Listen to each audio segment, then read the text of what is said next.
Αν για κάτι ο Παναθηναϊκός μπορεί σήμερα να υπερηφανεύεται, εκτός από ένα παράπονο ότι μπορούσε και με την Μπράγκα ενδεχομένως να κεφαλαία ένα τέτοιο γκολ που θα δίνει σπίθα και θα λάβει τη φωτιά στις εξέδρες, αλλά περασμένα μεγαλεία αυτά.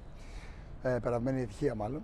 Αν για κάτι μπορεί να υπερηφανεύεται ο Παναθηναϊκός, είναι ότι πήρε ένα καθαρό σκορ, το οποίο μπορεί να παίξει ρόλο στους βαθμούς, αλλά στέλνει και φορτσάται την Μπράγκα πάνω στους αντιπάλους της, καθώς δεν την παίρνει πλέον να χάσει και θα πρέπει σε κάθε περίπτωση να καθαρίσει ένα αυγά, να το πω έτσι λαϊκά, τους υπόλοιπους, αφού σήμερα γκέλαρε και ένα παιχνίδι το οποίο δεν το υπολόγιζε ενδεχομένως στα χαρτιά της ως ισπανική ομάδα θα το χάσει, το έχασε.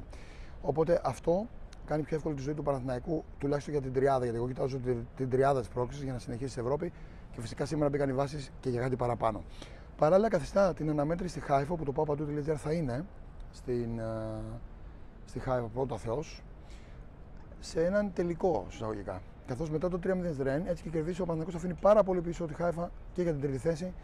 Και ενώ έχει και στη Villarreal στην έδρα της και δύσκολα θα περάσει από εκεί, θα κάνει κάτι καλύτερο η Χάιφα, τον Παναθηναϊκό.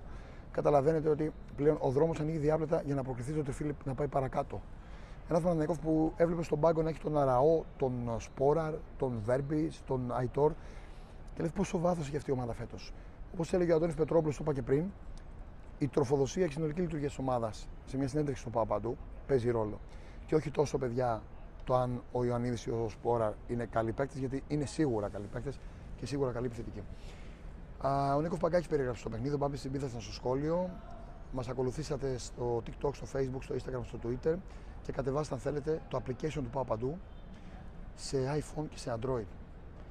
Μια τρομερή ατμόσφαιρα σήμερα, ο Παναθηναϊκός κέρδισε και τον κόσμο του, το χρώστα γι' αυτό από την Μπράγκα.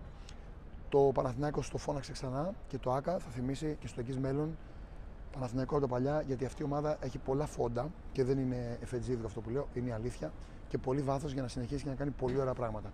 Πολύ ωραία πράγματα με sold out, με 60.000 κόσμο, πολύ ωραία πράγματα. Δεν υπάρχει πιο ωραίο πράγμα στο ποδόσφαιρο το να δίνει συνέχεια στο να ονειρεύεται ο άλλος.